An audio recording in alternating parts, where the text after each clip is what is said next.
حضرت عبداللہ بن عباس رضی اللہ تعالی عنہما فرماتے ہیں کہ رسول اللہ صلی اللہ علیہ وسلم نے فرمایا،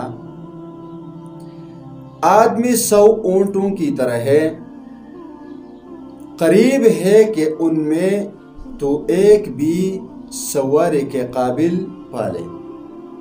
اب اس حدیث شریف کا مطلب کیا ہے؟ تو میرے بھائیوں، اس حدیث شریف کا مطلب یہ ہے کہ جس طرح 100 اونٹ جسامت کے اعتبار سے سب یکساں معلوم ہوتے ہیں، لیکن سواری و بوجھ برداری کے قابل ایک بھی نہ ہو، اسی طرح 100 انسان شکل و صورت، نماز روزہ میں سب یکساں نظر آئے مگر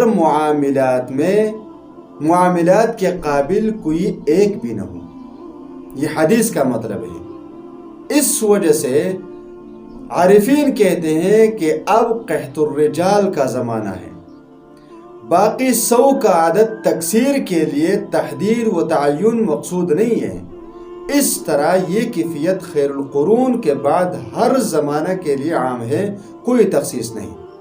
مطلب یہ ہے کہ شکل و صورت میں، نماز روزے میں سارے انسان ایک جیسے نظر آئے، لیکن معاملات میں ایک بھی آدمی آپ کو نظر نہ آئے۔